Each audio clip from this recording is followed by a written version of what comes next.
This episode was made possible thanks to generous supporters on Patreon. Hello everyone, my name's Alexandra Zerner and this is my YouTube series dedicated to your questions and my answers, which means that if you want your questions answered by me, write them down in the comments below and I will do my best to answer them thoroughly.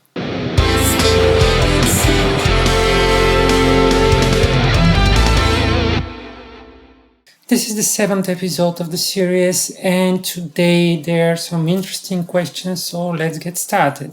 Hey Alexandra, here are some more questions for the next AA meeting. Do you write riffs or licks first or do you go for chord progressions in the first place and go from there? Is it challenging for you to play whole songs without cramping up? In my band, I always find myself being relatively worn out once the guitar solo comes. Annoying if you actually can play it well for itself. In the song The Oracle, for example, you play the out-of-key grace notes with bends, which is pretty interesting. Do you often do that, or was it for the bendy vibe of the song? Please keep the great content coming. Marcus. Thank you so much for the interesting questions. My composing process is rather complicated. Most of the time I come up with riffs and melodies and they are sounding in my head pretty cooked, like they come with chord progressions and some particular sounds and I'm just trying to find the proper sounds and everything before it drifts away, which is quite often the case. But luckily, whenever the musical idea is worth it, I usually remember it, and this is why I never do demo recordings and write down ideas and so forth. I did it in the past, but then I discovered this auto-filtering thing and I checked it many times and it always works like that. If an idea is good, I just remember it. And the ideas usually come when I'm jamming and I'm just noodling some mindless stuff and I'm in this special type of mindset, which one of the books that I was reading recently, it was described very well there, relaxed attention, and this is kind of meditative mindset, and I think this is a very important component of my composing process because this allows the beautiful things just to come out unfiltered and self-censorship is something that can completely ruin your composing process. Regarding your second question, it's so challenging that it's actually driving me insane and I often go into nervous breakdowns, which is of course something that happens behind the scenes and you all never see that. You only see the result, but you don't get all the repetitions, practicing like obsessed person, and essentially to make sure that I will pull out the given thing, no matter if it's on stage or a video, it's just pretty much the same of effort. I just need to play it so many times that I'm sure that even if I feel very bad, very nervous and everything is annoying me, I will still manage to do it right. And when I shoot videos, I'm playing the given thing so many times that at the end everything is hurting my fingers, even though I played 33 years already. They still hurt after so many repetitions and I get tired and my focus is drifting away. And but you know, I am a perfectionist and this thing is a must for me.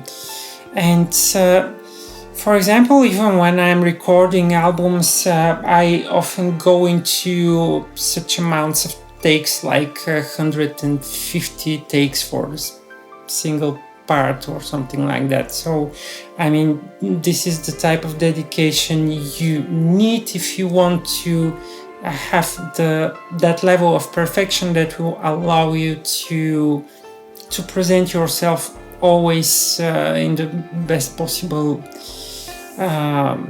form, in the best possible performance. And there is a saying, the amateur plays something until they get it right, whereas the professional plays it until they can't get it wrong. And this is something that I 100% agree with. Regarding the oracle, this bending grace notes, this is something that I actually do all the time, and this is something that I acquired from playing a lot of Marty Friedman stuff. And these are like, if the target note is, for example, F, and I approach it by bending from E, even if this E is out of the key, and actually this is what gives this very interesting exotic vibe. And there is a very good example, as I said, Marty Friedman, one of his early tracks, which is called Night, and it goes like this.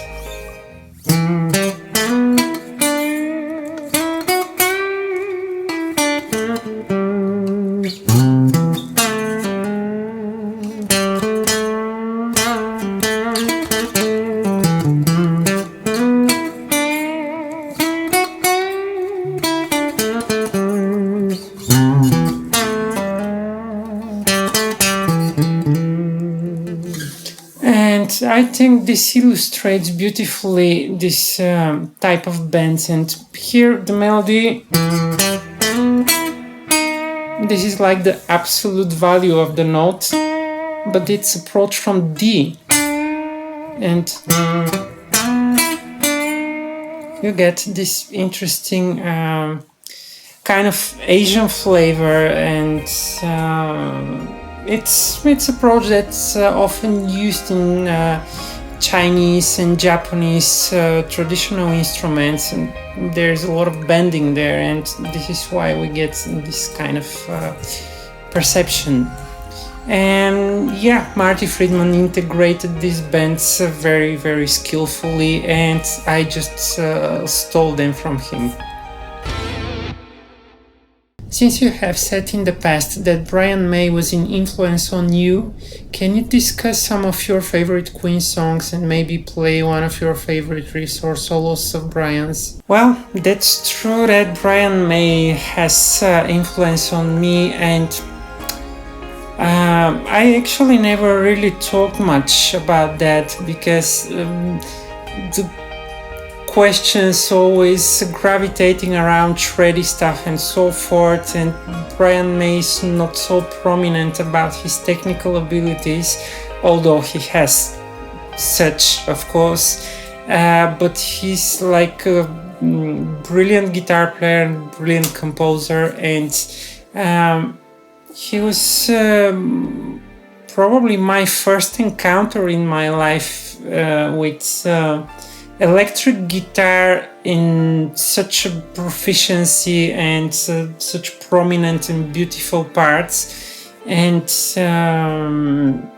of course there is a lot of influence on me because of the works of Queen, and I've been listening to that a lot when I was a child, and I still remember that actually my first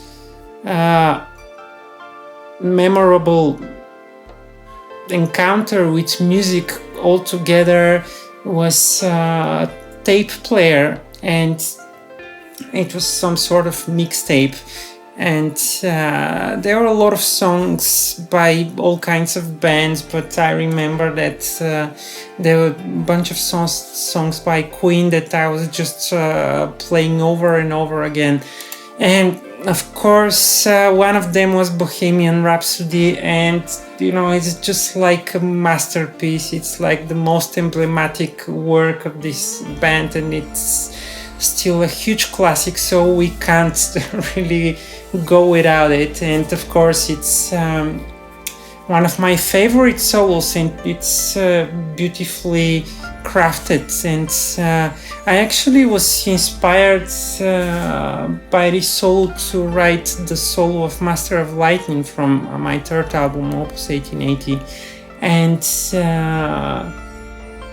now if you listen to this solo again with this thing in mind, you will actually see the influence. And this is just a beautiful solo.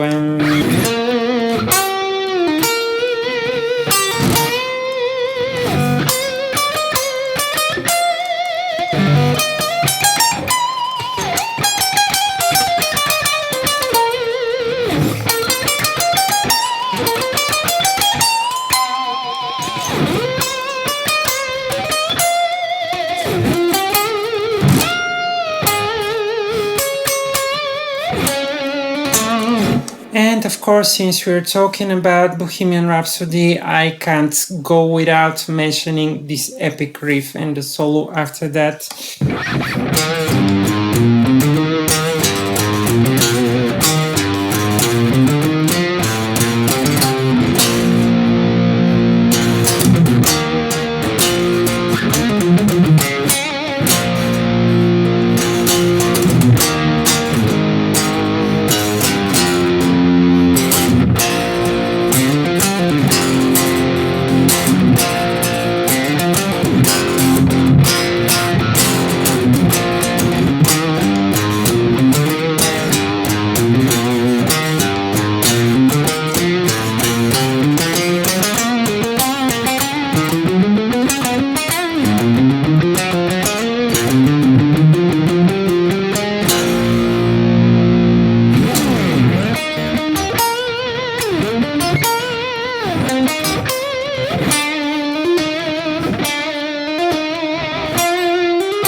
Another solo that is really favorite of Brian May's work, and I think this is a beautiful illustration of how a very simple and very melodic solo can have like enormous power and impact on the listener. And it's one of my favorite Queen's tracks, Who Wants to Live Forever, and it's actually written by Brian May. And this solo is just spectacular.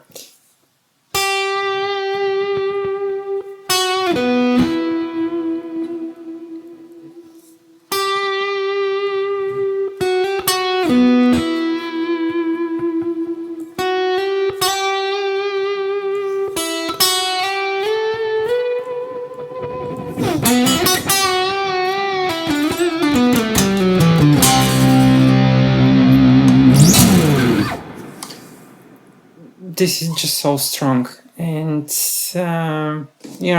I think these two tracks are probably the most prominent examples of what I love about Brian May's work, and Queen, of course.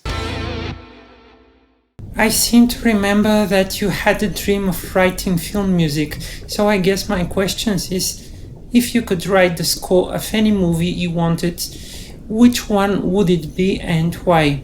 Also, could you talk about some of your favorite movie scores? Thank you for your great question. And yes, I said many times that I've been dreaming of scoring films, but this industry is very, very hard to enter and essentially almost impossible, especially for a person who doesn't really have the environment and the contacts in this industry and the time to create nice portfolios. So at this point, it's just a dream, and I'm not sure I have enough confidence in myself to dream about scoring some of the movies I would like to. But for example, I was dreaming of making music for BBC documentaries because I like them a lot. I watch mostly documentaries by BBC, and they're beautifully done, and the music is always very, very interesting, and it's even some kind of prog at times, and I think this is something that's very, very suitable to me. And you probably know that I've been actually writing a lot of music for advertisements and so forth. I mean, this was one of the jobs I've been doing in the past. I just got out of this industry because I was very, very disappointed by people, and about the ruthless business approach in these things. And I mean, I just it violently clashes with my personal moral beliefs. But that thing aside, I would love to score for films like I don't know, Star Wars or Lord of the Rings, or I don't know, there are many. All of them are epic, and this is why I don't really have the confidence of dreaming about this thing. And of course, this is connected to the next part of your question, and that these are also films that inspired me about thinking about scoring and so forth. And one of the first things that actually made me notice film music was this theme.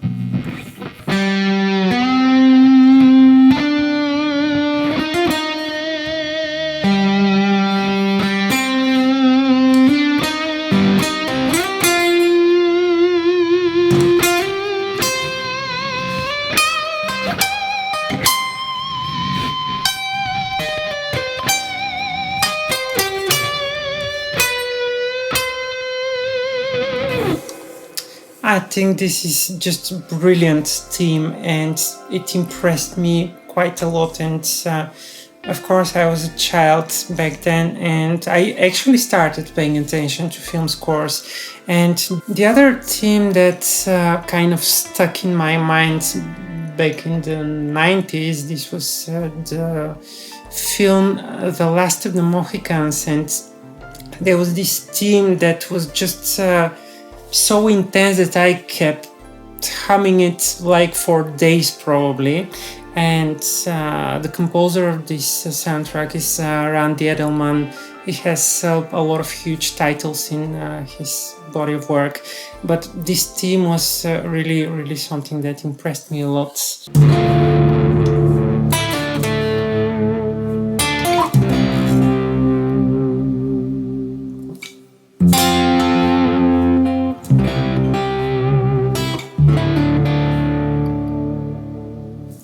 And this theme is very nicely developed throughout the film, and there are a lot of variations, reprises, and so forth. And this made me thinking about how it would be to compose music for films. And of course, before when I mentioned Star Wars, of course, John Williams is a huge name, and I think he creates like amazing stuff. And another good example of his work is, of course, Schindler's List. And this theme is just spectacular.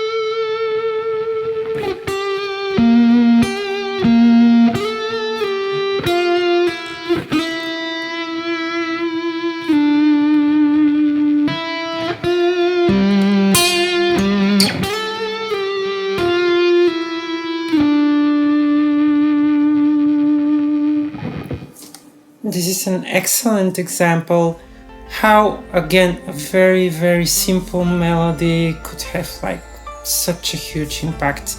And all these things are essentially the core of my musical mind, and why I'm always chasing the beautiful and very strong melodies. And without it just makes no sense. Everything else becomes just an exercise and sports, as many people nowadays treat it. And yeah, of course, you probably know that I'm also a big fan of Hans Zimmer, and there are just way too many things to mention there, but I think probably the first soundtrack that was his work that impressed me so much was The Last Samurai, and especially this very interesting moment where he manages to do so beautiful things from so dissonant intervals, like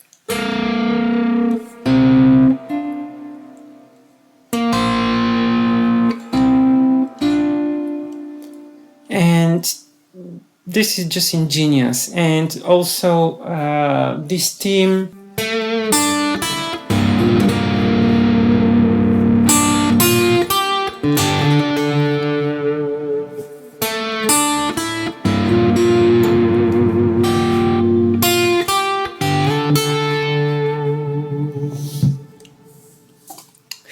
this is just very impressive.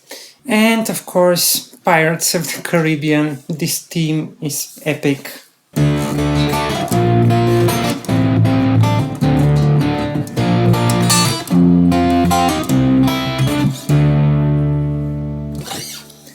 And I think essentially these are the composers and the soundtracks that really have impact on me, and they made me dreaming about scoring a film. I often find myself being totally turned off by dislikable musicians. No matter how good they are, I don't listen to their music. What's your opinion on this? Do you care about musicians' personality, or is the music everything that counts? Well, this is a very, very good question, and I could say that I'm very, very influenced by the musician's personality, and that's also true that there is just a huge amount of music that I just don't listen to precisely for that reason. And I still feel kind of weird because we all know that Yngwie Malmsteen has this cocky personality, and he behaves like and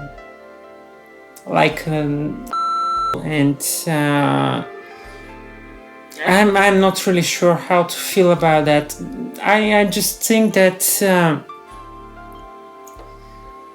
this is probably just some sort of show, because I remember that he was explaining in one of his interviews that he was watching how Freddie Mercury behaves and that he has the same type of cocky personality, and Yngwie thought that this is like the key to success, and he decided to imitate this type of behavior, and that's why I think this is rather role playing or something like that, because I mean he has a lot of beautiful works that I just can't accept the idea that they could be written by a person who is just not a nice person. And yeah, I hope that this is the truth about him, but yeah, probably I just don't want to find that it might not be true, and I'm just hoping. But yeah, I really influenced by that, and if a person is dislikable, I would rather not listen to their works. Since Brian May has been mentioned, what are your thoughts on Bill Nelson, Queen and Bebop Deluxe, who wrote and performed around the same time? I must admit that before the time I read this question, I haven't heard that name at all, so I had to do some research to listen to some songs and so forth, and I'm not really sure that I have something much to say, because I mean such a short exposure is just not enough, and I mean you can't just listen to say 10 songs and then you have an opinion.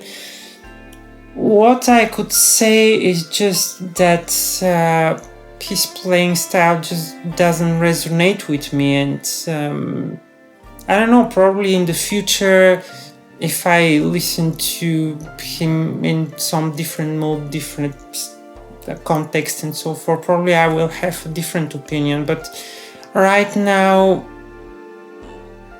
I mean, of course, it's obvious that he and the band are excellent musicians and so forth, but just not my cup of tea. So that was everything for this episode. I hope you find it interesting, and of course, if you have questions, write them down in the comments below, and I will do my best to answer them in the future video. And if you like my work, consider supporting me on Patreon on the links down in the description, where you can get access to many different things like tabs, audio downloads, exclusive materials, and many more. And the membership starts as low as $3 per month. And now you can also support the channel through the YouTube membership program by clicking the join button down there, and you also get a lot of perks by doing so. And if you prefer to support me by a single donation, you can do so by using the PayPal me link below. So see you next time, stay safe, stay inspired, and prog on!